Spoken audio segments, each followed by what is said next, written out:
She wrote her name, yet the ink was already dry. Welcome to Mind Night Detective. I am your host, Elderwick. Tell me in the comments, where are you listening from today? Your words make this journey unforgettable. Let's begin. The rain had been falling since before dawn, a soft percussion against the narrow window of my flat, and by the time I stepped outside, Oxford was wrapped in its familiar damp shroud. Pavements glistened like varnished stone. The air carried that mingled scent of wet leaves, diesel fumes, and the faint mineral tang of rain on limestone. I paused under the archway, collar turned up, cigarette cupped against the drizzle. There was no urgency in my day. Not yet. But the city whispered of things waiting to be unearthed. Crossing the high street, I felt that peculiar melancholy that always accompanied such mornings. Students hurried past with books clutched to their chests, gowns darkened by the weather, while cyclists pedalled through puddles with the obstinate rhythm of necessity. I envied them their purpose. Mine, though less certain, was forever pulling me toward places I had not intended to visit. I wandered into the Bodleian, half out of habit, half because there was nowhere else I wished to be. Inside, the air was warmer, heavy with the must of paper that had outlived centuries. The silence pressed in with that peculiar intensity one finds only in great libraries. I nodded to the porter, who offered a look that might have been familiarity or suspicion. In Oxford, those expressions are often indistinguishable. It was in one of the smaller reading rooms that I noticed her, a woman of middle years, coat damp, scarf pulled too tightly about her throat, eyes fixed on a newspaper she was not truly reading. Her hand trembled slightly as she turned the page, and I caught the briefest glimpse of the headline before she folded it away. A death apparently accidental, though the wording carried the cautious ambiguity of journalistic restraint. A body discovered near Folly Bridge. A young man unnamed. There was nothing remarkable in it at first. Deaths by water are not rare in this city of rivers and drink, but something in her stillness disturbed me. The way she seemed to read the same sentence more than once, as if confirming a truth she did not want to accept. I made a mental note, nothing more, and carried on to the shelves where Latin poets waited for readers they would never meet. Later, in a small cafe off Broad Street, I sat with my crossword, the day's puzzle already smudged by drizzle. A clue caught me, drowned, yet not in water, 6 letters. I toyed with possible answers, most of them unsatisfactory. I thought again of the newspaper, the body by the bridge, the woman's hand that shook too much. It is in such idle moments that patterns form, not from brilliance, but from stubborn association. The waiter, a weary-looking student, brought me tea that had been steeped too long. He asked if I had heard about the accident near the river. His tone carried the slight relish of one who delivers news before others have fully digested it. I asked nothing in return, but his words lingered. Accidents in Oxford seldom remain accidents for long. They either dissolve into forgetfulness or harden into something darker. As I walked back towards St. Giles, the rain eased, leaving pavements slick and reflective. The spires blurred in shallow pools. I thought of the drowned man, of the headline folded away, of the crossword clue unsolved. The city seemed to conspire in silence, as if it knew more than it would tell me. Somewhere in that quiet, a thread waited to be pulled. I returned to my flat with the certainty that the day was not finished with me. I poured a measure of whiskey, sat by the window, and listened to the water drip steadily from the eaves. A damp morning in Oxford, I thought, but perhaps not an ordinary one. The letter arrived without ceremony, slipped beneath my door some time after breakfast. No handwriting adorned the envelope. only the mechanical neatness of a typewriter and the faint smudge of a finger that had pressed it shut. I held it in my hand longer than necessary, feeling its thinness, its promise of complication.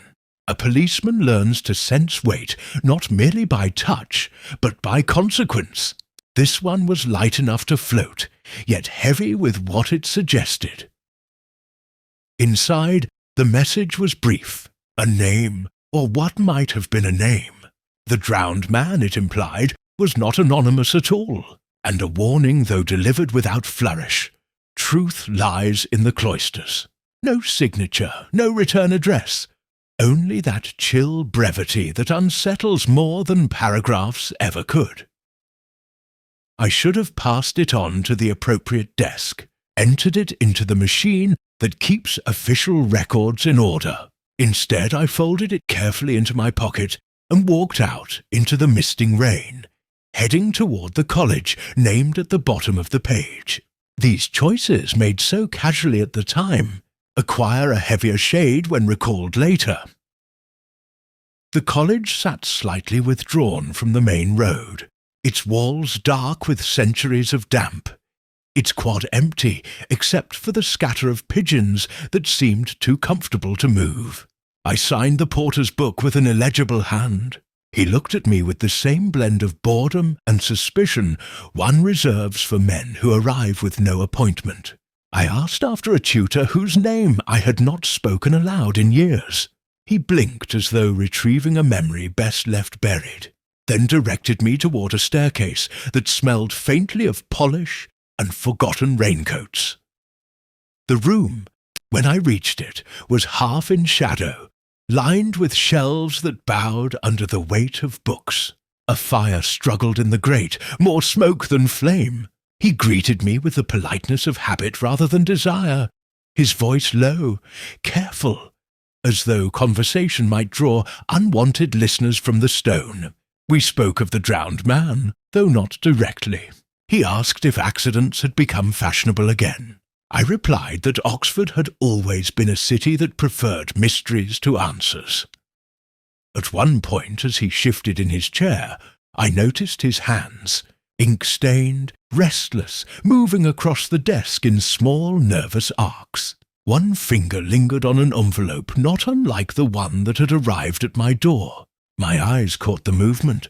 He noticed my attention and withdrew his hand with too much haste. A detail, easily dismissed, yet it began to hum in the background of my thoughts. We moved on to safer topics. The decline of Latin, the inadequacy of modern students, the impossibility of keeping the rain from creeping into ancient walls. But the silence between his words was heavier than the words themselves. I left with no confirmation, no confession, only the taste of ambiguity and the faint smell of damp wool clinging to my coat. Outside, the bells of a nearby chapel tolled the hour. I paused beneath the archway, considering the letter folded in my pocket, the ink-stained hands, the evasive smile that never quite reached the eyes. A puzzle piece, perhaps, though I could not yet see the edges of the picture. Later that evening, as I sat over the crossword with a whiskey, a clue presented itself. Truth concealed in stone corridors, 7 letters. I tried the obvious words, none of them fitting. Only when I let the pen hover idly did it occur to me that cloister itself was 7. A coincidence, perhaps, or something more deliberate. The rain had not stopped. It tapped steadily against the glass as though insisting on entry. I thought again of the warning, of cloisters and drowned men, of truth waiting where it was least wanted. Oxford has many voices, but on nights such as this, it prefers whispers. News of the death reached me not through official channels, but in the hesitant murmur of a porter who had more fondness for gossip than for silence. He caught me as I crossed the quad, his cap pulled low against the drizzle, his words edged with something like fear. "Another body, sir. This time in the college itself." He gestured vaguely toward the staircases, as though reluctant to be too precise, as though the walls might overhear. I made my way through the corridors, where the stones sweated with centuries of damp, each footstep echoing faintly like an unwelcome thought. The door was already closed when I arrived, a wooden panel too thin to conceal what lay within. I stood for a moment before knocking, listening to the muffled shuffling inside, the hurried clearing of a throat. When the tutor opened it, his expression was carefully composed, yet his eyes betrayed the kind of shock that comes not with surprise, but with recognition.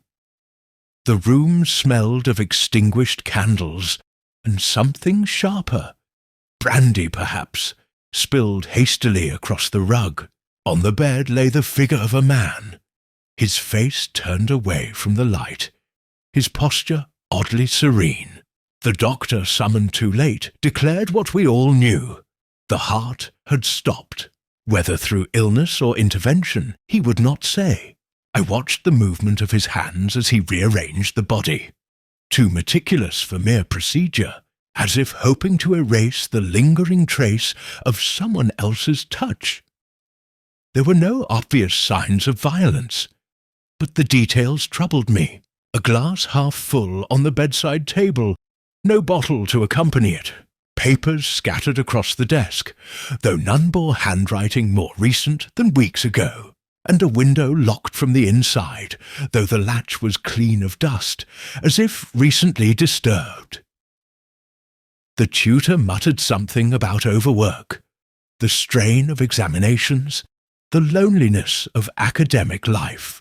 His words were plausible, even gentle, but I found myself distracted by the cuff of his sleeve, where ink had dried into a constellation of stains. The same restless hands I had seen the day before, moving too quickly to be entirely innocent. He noticed my gaze and folded his arms, a gesture too defensive to be unconscious. Later, as I stood again in the quad, rain falling with renewed insistence, I turned the matter over in my mind. A man found dead in his room, no violence to the eye, yet too many small inconsistencies to permit rest. The porter, seeing me linger, asked if it would be written down as natural causes. I told him nothing, though his question echoed louder than the chapel bells. That evening I returned to my flat and unfolded the crossword once more, though my mind was elsewhere. A clue caught me. Death in silence, behind what is seen, 5 letters. I tried door, mask, shroud. None seemed to fit. Only later did I write veil, and the words stared back at me with quiet persistence. A veil had indeed been drawn across the college that day, thin enough to glimpse shadows moving behind it, thick enough to deny clarity. I poured myself a whiskey, though it did little to warm me. The city outside was blurred by rain, lamps haloed in mist, bicycles moving like spectres across wet cobblestones.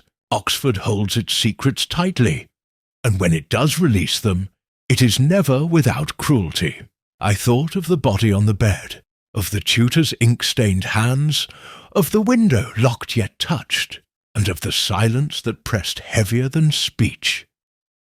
It was not the first time a death had hidden itself behind a door, nor would it be the last, but this one carried the peculiar weight of unfinished sentences, of truths folded neatly away like a letter no one dares to post. And as I sat listening to the rain, I knew the case had only begun to breathe. The college common room was filled with the brittle quiet that accompanies academic conversation. The fire burned low, books leaned precariously on the mantel, and the faint odour of pipe smoke clung to the curtains. I entered without announcement, though several heads turned, their curiosity disguised as polite indifference. Scholars, after all, are trained in the art of concealment.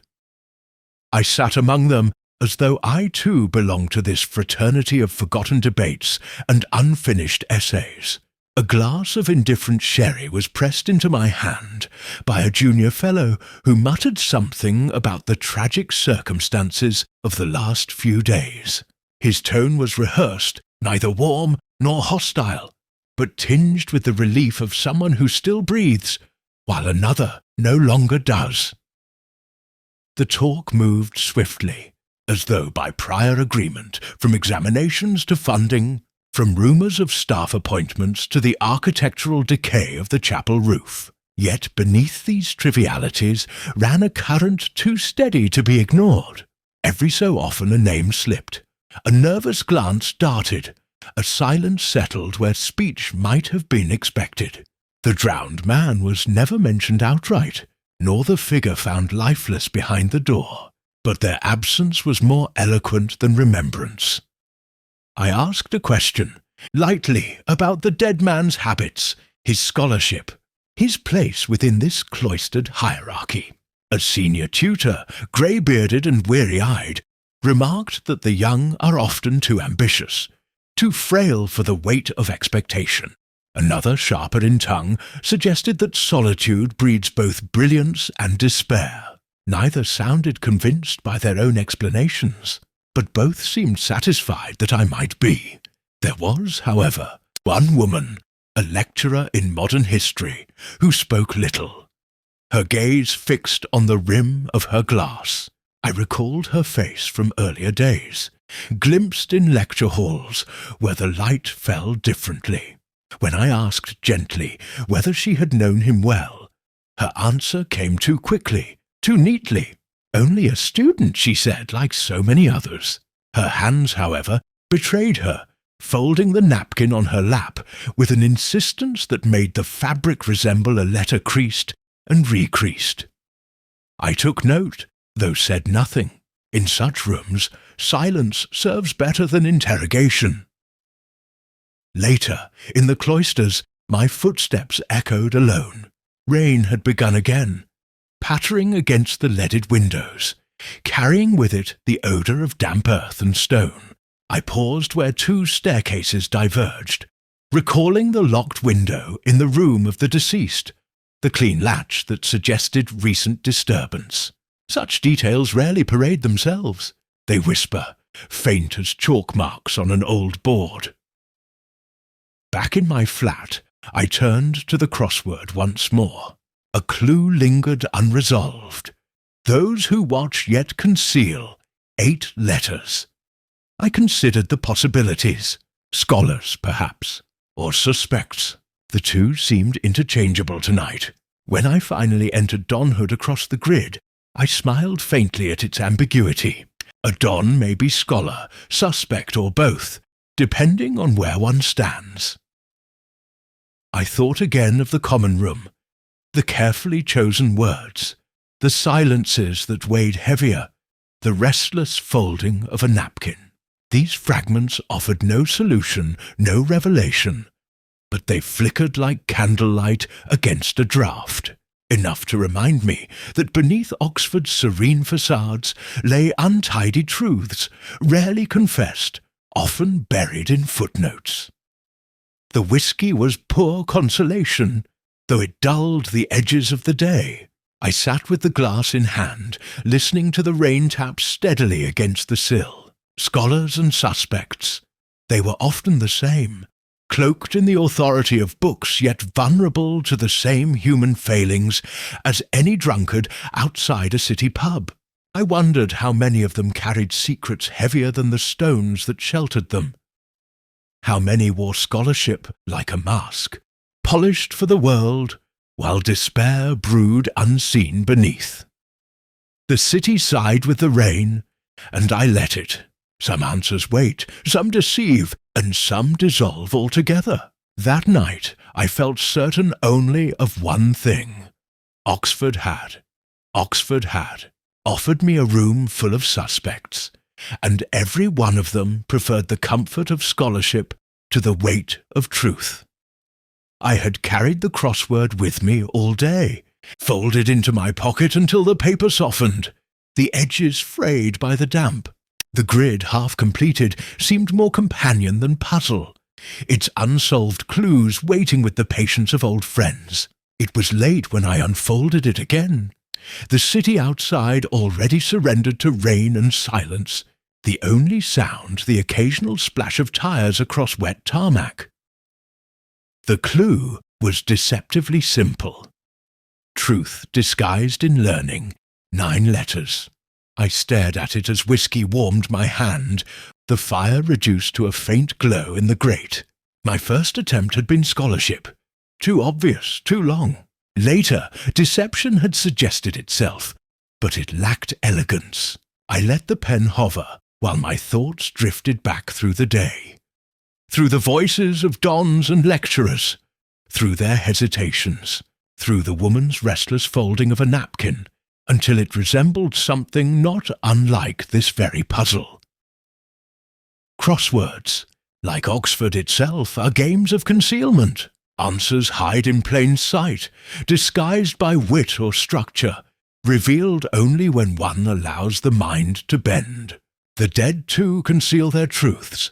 The drowned man, the body found behind the locked door. They had left their final entries incomplete, their solutions waiting in the hands of others, and I, reluctant solver, was left to fit their lives into grids where black squares outnumbered white. That evening, I returned to the college under the pretext of collecting some forgotten papers. The porter, distracted by the wireless, barely looked up as I passed. The corridors were deserted, save for the echo of my shoes and the faint smell of wax polish. I paused outside the library, its heavy door ajar. Inside, the air was cold, pages whispering in the draught. A student sat alone at one of the long tables, head bent over notes. He looked up briefly as I entered, his eyes betraying the startlement of someone caught trespassing, though he had every right to be there. I asked casually whether he had known the drowned man. A silence too long, followed by a half answer. Everyone knew him in a way.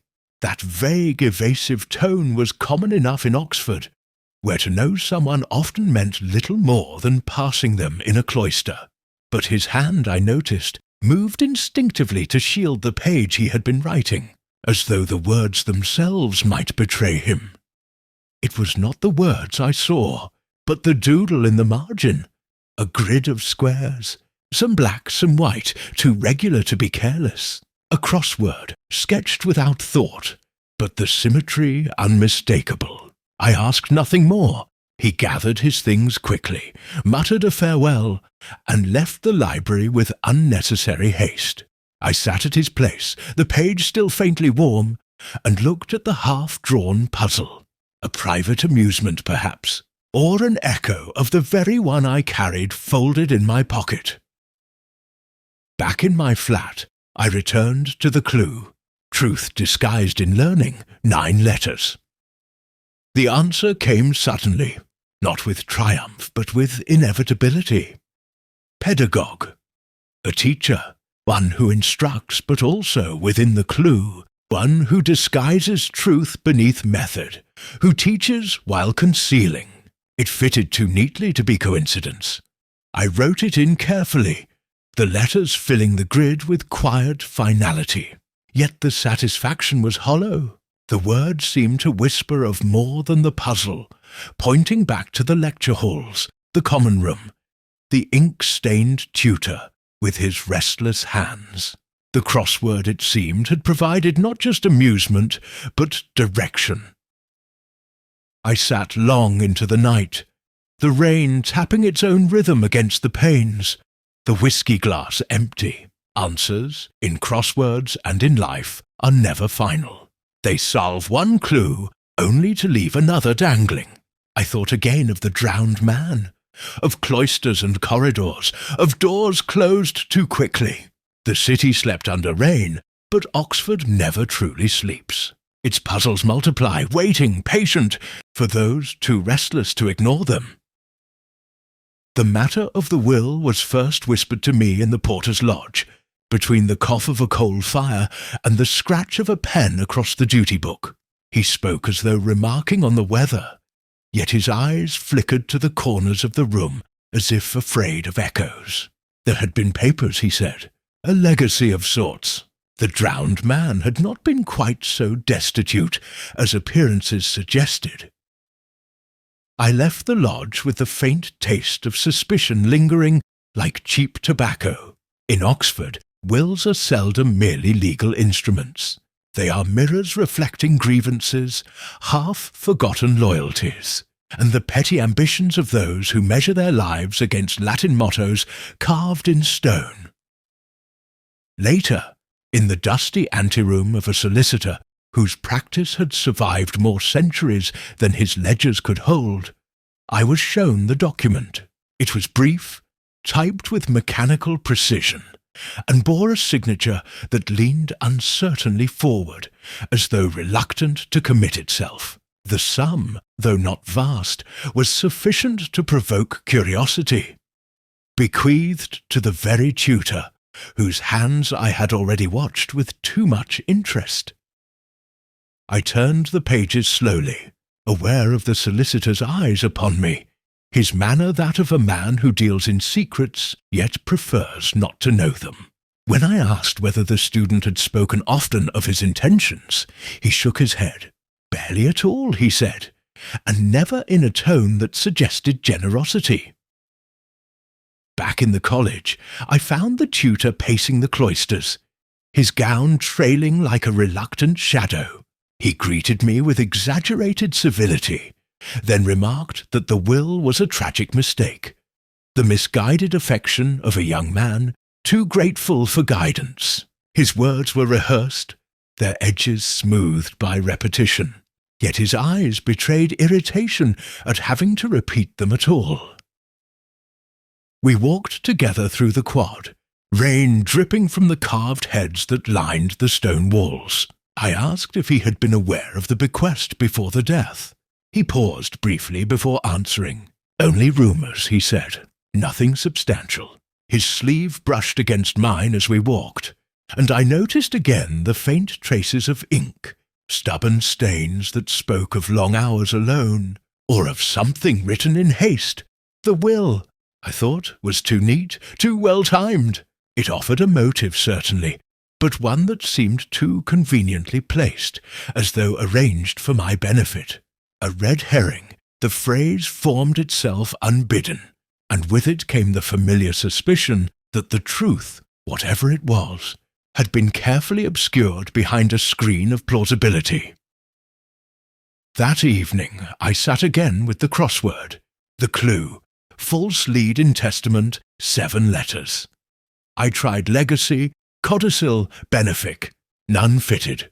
Only later, when I let the pen rest against the margin, did the word decoy present itself. A will can be a decoy, I thought, just as much as a puzzle clue. Its meaning lies less in what it gives than in what it conceals. Outside, the city was dark, the rain falling in slow, persistent sheets. I heard the bells mark the hour, their sound muffled by distance, each strike carrying the weight of centuries. I thought of the drowned man, of ink-stained hands, of scholars who folded napkins into shapes too precise to be accidental. The will explained nothing. It only deepened the silence. I poured another whiskey and sat by the window. The crossword opened beside me. The word decoy circled twice in my mind. A red herring indeed, and yet the fishy smell lingered, stronger than the truth it was meant to mask. Oxford thrives on such misdirections. It teaches you to doubt even the evidence placed solemnly under seal. And so I doubted. The will was not the end of anything. It was merely another beginning, another square filled that opened 3 more across and down. The puzzle was growing darker, and the grid had more black squares than white. It was in the chapel, of all places, that I first heard the suggestion of it. A pair of students sat near the back, their heads bent close, voices scarcely rising above the creak of the wooden pews. I had come not for prayer, but for silence, for the kind of stillness that allows thought to unravel. Yet the word romance, carried on a whisper, cut through the stillness like a blade. The drowned man, so it seemed, had not lived entirely within solitude. There had been an attachment, tentative and fragile, but strong enough to survive in rumour. And rumours in Oxford are rarely groundless. They feed on something, however faint. I lingered by the door until their words dissolved into the shuffle of feet, the low cough of a verger extinguishing the lamps. When I stepped out into the night, the rain had ceased, leaving the cobblestones slick, their reflections trembling under the lamps. I walked the quadrangle slowly, as though the stones themselves might yield confessions. Romance. What did it mean in the cloistered world of scholars? A glance exchanged too often, a letter folded too carefully, a conversation prolonged under the pretence of instruction. Nothing overt, nothing reckless. Oxford affairs are subtler, whispered in corners and carried on drafts that no one admits to feeling. Later, I sought her, the lecturer in history whose hands had folded a napkin into shapes of unease. She greeted me in her rooms with courtesy that bordered on weariness. I asked about the drowned man. She spoke of his intelligence, his promise, the melancholy that sometimes coloured his work. Her voice was steady, but her eyes wandered to the window where rain traced uncertain patterns on the glass. I asked if he had ever been more than a student to her. She turned sharply then, too sharply, and replied that propriety forbade such things. But propriety is a fragile barricade, easily breached by loneliness, Her desk bore a book left open, a collection of love poetry half hidden beneath examination papers. She closed it quickly, as though its presence required defence. The gesture told me more than her words. One does not conceal the innocent. Back in my flat, I unfolded the crossword. The clue that caught me read, "Affair hidden in silence, 5 letters." I tried tryst, union, amour. None fitted neatly. At last I entered quiet, and I realized that was exactly what I had found. A romance carried not in declarations, but in silences, whispered behind closed doors, folded like a napkin in trembling hands. The question was whether such a romance offered motive or merely context. In Oxford, reputations matter more than truths. A whisper can destroy as surely as a scream. If their attachment had been discovered, consequences would have followed. Censure, dismissal, disgrace, perhaps more. The night deepened, and I poured myself another measure. The whiskey burned less than the thoughts it carried. I thought of the drowned man, the tutor with ink-stained fingers, the will that smelled of deception, and now this romance, fragile yet dangerous. The puzzle expanded, each clue opening into others, the grid refusing completion. From my window, I watched the spires dissolve into mist, their outlines blurred like memories half forgotten. A romance whispered and denied might have meant nothing, or it might have meant everything. In Oxford, one seldom knows until it is far too late. For a time, all eyes turned toward the student I had found sketching crosswords in the margin of his notes. His nervousness, his hasty departure from the library, the shielded page, all these seemed too much to dismiss. A young man concealing something is never entirely innocent, even if the concealment is trivial. And I, weary from too many false trails, allowed myself to suspect him more than I should have. I followed him discreetly across the quads in the damp twilight, the lamps casting faint halos through the drizzle. He walked quickly, shoulders hunched, his gown clinging like a shroud. He entered his staircase with the furtive glance of someone aware of being observed, though perhaps it was merely the paranoia of youth. I waited until the door closed behind him before stepping away. Even then, I felt the unease that lingers when suspicion attaches itself too readily. Later, when I spoke with him under the guise of casual enquiry, his answers were too neat, too well rehearsed. He admitted knowing the drowned man, but only in passing, through tutorials and shared lectures. No friendship, no rivalry, nothing worth remembering. His words carried the thinness of a script read without conviction. Yet something in his tone, the faint tremor on a particular word, the swallowed pause before another, suggested more than the surface allowed. It was the following day, in the senior common room, that I overheard two fellows discussing him in low tones. They called him clever but unstable, prone to melancholy, solitary in his habits. One remarked that such boys often stumble too close to darkness. The other replied that in Oxford, darkness was never far from any of them. Their conversation was interrupted by my entrance, but the residue lingered, leaving me with the impression of a suspect neatly framed by gossip. And yet, as the hours passed, doubt gnawed at me. I recalled the crossword he had doodled, its symmetry imperfect, its clues unfinished. It was the act of distraction, not design. A guilty man does not sketch puzzles when fear of discovery presses on him. That was something else.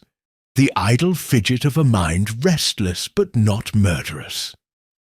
That evening, I returned again to the crossword folded on my table. The clue.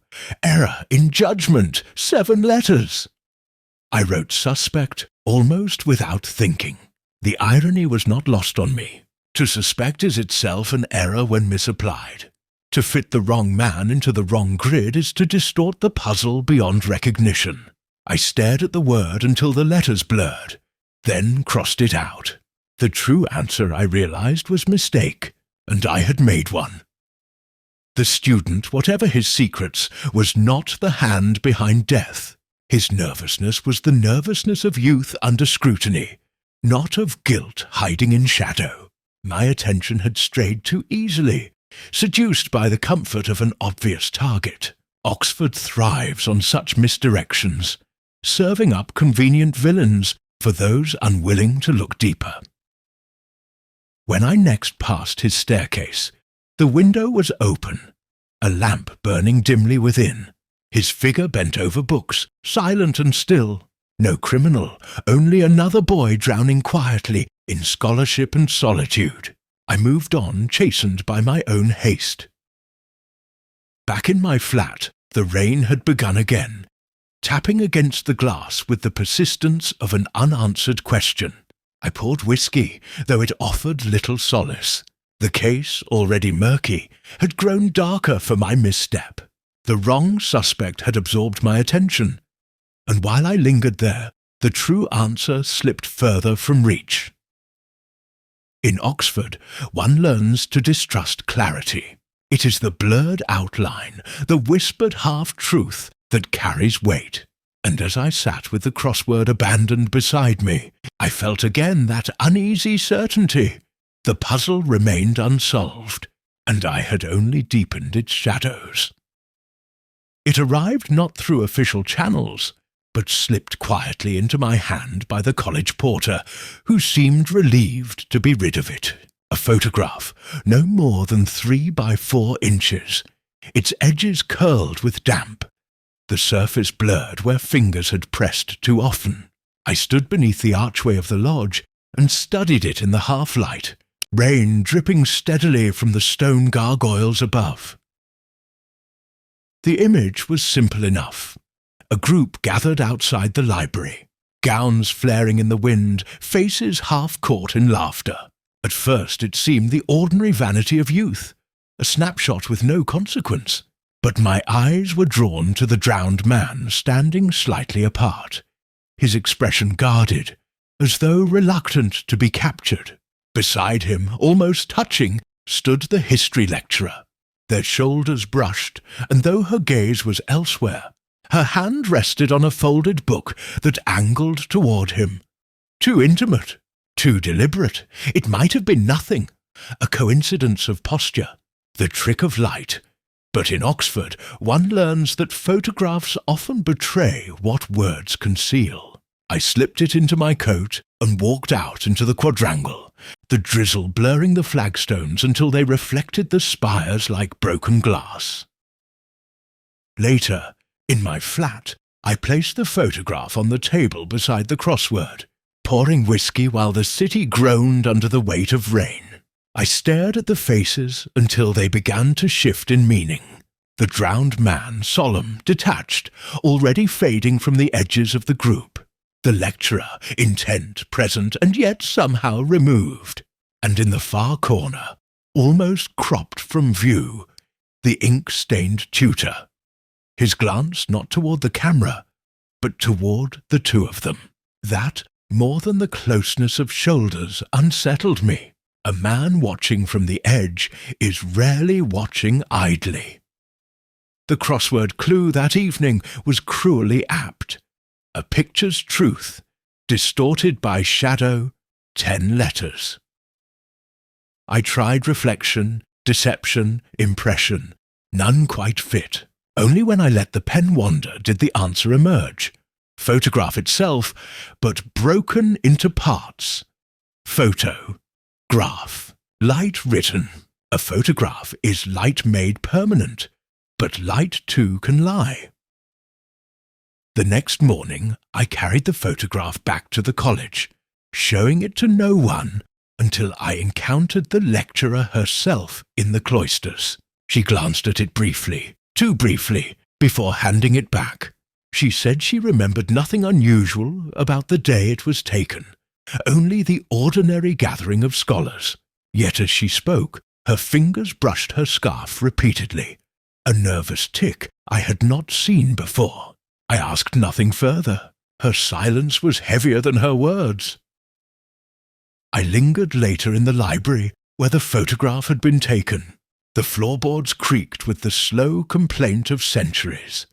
The smell of leather and dust thick in the air. I imagined the scene as it had been. Students gathering. Someone with a camera. The drowned man caught reluctantly. The others arranged like actors in a tableau they did not fully understand. And at the margin, always at the margin, the tutor with ink on his hands, observing. Back in my rooms that night, I placed the photograph beneath the crossword grid, as though the one might illuminate the other. Both were puzzles of arrangement, faces and words, clues and shadows, yet both resisted solution. A photograph preserves a moment, but never explains it. It freezes ambiguity, locking it in silver halide for others to misinterpret. I finished the whiskey, listening to the rain against the glass. The city blurred once more into wet silhouettes. The photograph remained on the table, staring back with the insolence of unanswered questions. Light had written it, but truth lay elsewhere, concealed in shadows, folded away like the letters I had already received. It was the ink that returned to me, not as a sudden revelation, but as a slow resurfacing, like words bled through paper after long exposure to rain. I had noticed it too often. The smudges on his cuff, the restless fingers stained like bruises, the faint smell of iron gall that clung to his clothes. Ink, after all, is the lifeblood of scholars. But this was not merely the ink of learning. One afternoon, as I sat alone in the Bodleian, I asked the librarian if any manuscripts had been disturbed in recent weeks. She looked at me with the quiet reproach reserved for policemen, then nodded toward a ledger. A hand had borrowed volumes without record, their slips removed, the signatures forged. The name used was familiar, too neat to be the drowned man's, too clumsy to belong to the student I had wrongly suspected. Ink again, black trails leading nowhere, and yet pointing everywhere. I walked across the quad in the drizzle, the stone shining as though freshly polished. My thoughts circled the tutor, his evasions, his nervous habits. Ink was his shield, his disguise, the mark of academic industry. But it had betrayed him, seeping into seams, staining what he had tried to keep immaculate. That evening, I confronted him not with accusation, but with idle curiosity. I asked whether he still wrote letters by hand in this age of machines. He smiled thinly, replying that some words deserved the permanence of ink. His fingers toyed with a fountain pen on the desk, the nib glistening faintly under the lamp. He asked if I solved my puzzles in ink or pencil. Pencil, I said. Easier to erase mistakes. He looked away then, too quickly, and I knew the answer mattered more to him than the question had ever meant to me. Back in my rooms, the crossword offered me its own reminder. The clue, that which stains and reveals 3 letters. I hesitated only briefly before writing ink, yet the word seemed inadequate, too small to contain its meaning. Ink preserves, deceives, betrays. It marks not only paper but conscience. The drowned man had trusted too easily, leaving behind words never meant for others. The tutor had touched them, rewritten them, buried them beneath neat signatures. The real ink was not on paper at all, but on his hands, his conscience, his silence. I stared at my whiskey, untouched, the glass fogging with the damp. Outside, the bells of St. Mary's tolled, their notes blurred by the rain. I thought of the photograph, the will, the whispered romance, all shadows, all fragments. But the ink was real. It had left its trace where nothing else remained. I cannot say I solved the case then, not completely. Oxford seldom grants the dignity of solutions. It prefers ambiguity, the half-truth carried on a whisper, the stain that never fully fades. Yet I understood enough to know where guilt lived, and it was not in the boy I had misjudged, nor in the woman who folded napkins too carefully. It was in the restless hands that had touched too many pages, altering what they should have preserved. I finished the crossword at last, the final square filled without triumph. The grid completed looked neat, innocent, final. Yet I knew each word had been written in ink, irreversible, each mistake preserved for anyone willing to look closely. As I closed the paper and poured the whiskey down my throat, I felt the city pressing in, the libraries with their unread secrets, the cloisters with their lingering whispers, the rain endlessly washing the stones yet never cleansing them. Ink, I thought, survives even the flood. It was the silence afterward that stayed with me, heavier than the words spoken, more persistent than the rain that drummed steadily on Oxford stone.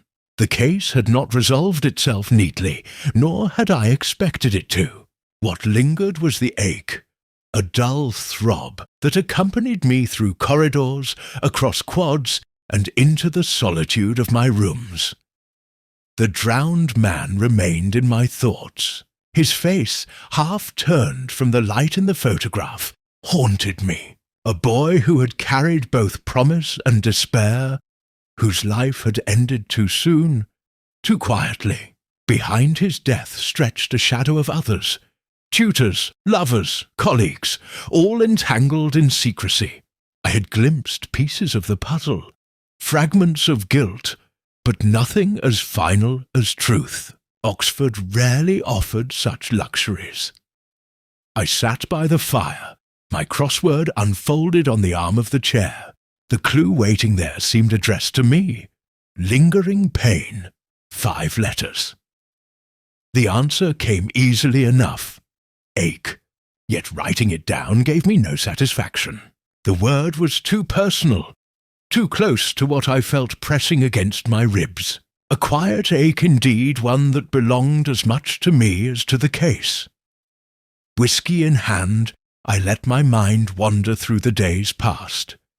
The folded napkin, the forged will, the photograph with its blurred intimacies.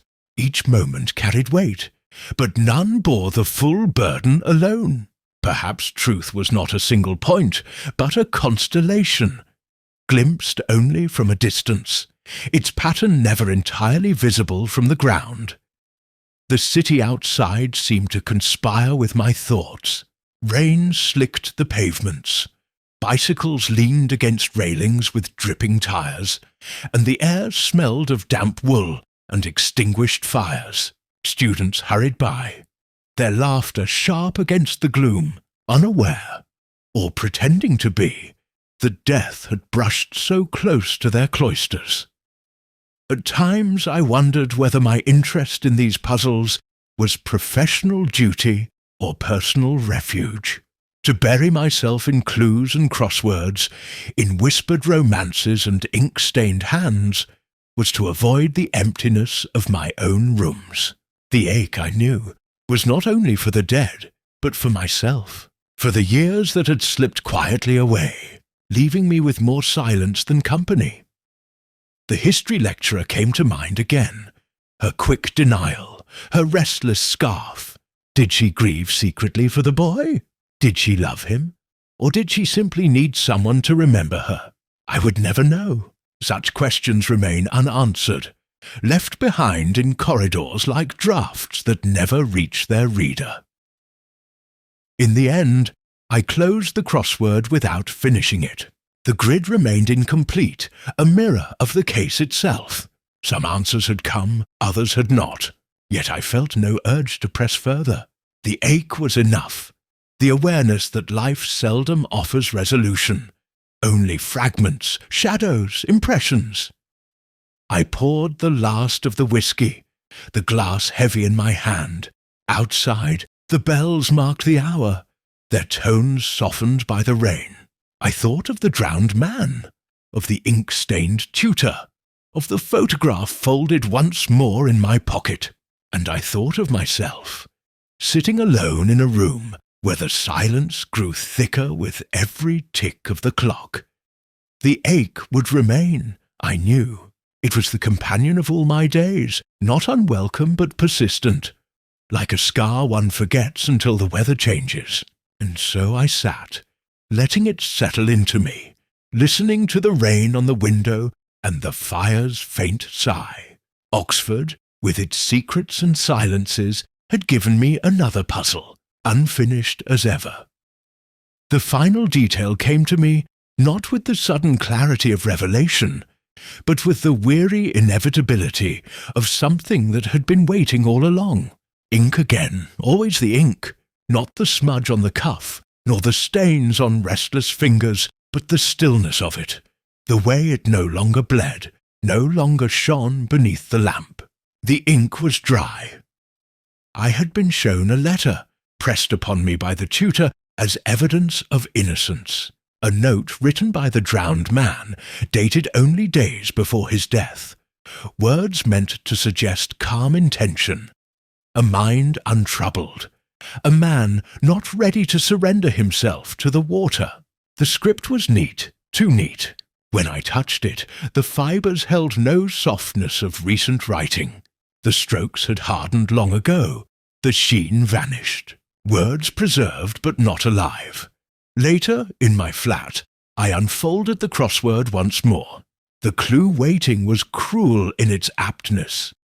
No longer living, 3 letters. I wrote dry, and the words struck harder than expected. Ink dries, letters dry, lives dry. The boy's words had been composed in another season, another mood, before the storm closed in. They had been taken, kept, presented as fresh, when they were already brittle with age. Oxford has always been a city of archives, a place where the dead speak through paper long after their voices fade. But there is a difference between preservation and deceit. To keep an old letter is natural. To present it as new is something else entirely. And as I considered the tutor's nervous smile, the way his fingers lingered on the edges of the page, I felt again that faint ache of recognition. The ink was dry because the truth was old, altered, rehearsed for effect. I walked that night through the cloisters, the rain easing into mist, the lamps casting fragile halos on the stones. The silence pressed heavily, as though the college itself wished to suppress what I had come to see. A porter nodded at me without question. The echo of my steps returned like a second presence, faithful but uninvited. I paused beneath a window where candlelight flickered faintly. The room above held nothing but shadows, yet I knew whose hands moved restlessly within, whose conscience stirred with every creak of the boards. Back in my rooms, whiskey in hand, I stared again at the letter. It bore none of the hesitations of a mind near despair. No blot, no broken line, no hurried scratch. Instead, it was measured, composed, too carefully arranged, as though the writer had been guided, or worse, imitated. The ink was dry, and with it the hope of certainty. I folded it slowly, replaced it in the envelope, and let it rest on the table beside the crossword. The grid was complete now, each square filled. But the satisfaction was hollow. A puzzle can be solved neatly. Life cannot. The drowned man remained dead. The tutor remained evasive. The lecturer remained silent in her rooms. The ache persisted. When the bells marked midnight, their tones drifting over the wet rooftops, I poured the last of the whiskey and stood by the window. The city glistened faintly under the lamps. The rain renewed in thin threads. I thought of the boy who had once written those words, when the ink was still wet, when he still believed in futures, and I thought of the man who now carried them as shield and weapon, the false comfort of a document long since hardened into silence. The ink was dry. That much I knew. Everything else, motive, guilt, consequence, remained blurred, like reflections in the shallow puddles of the quad.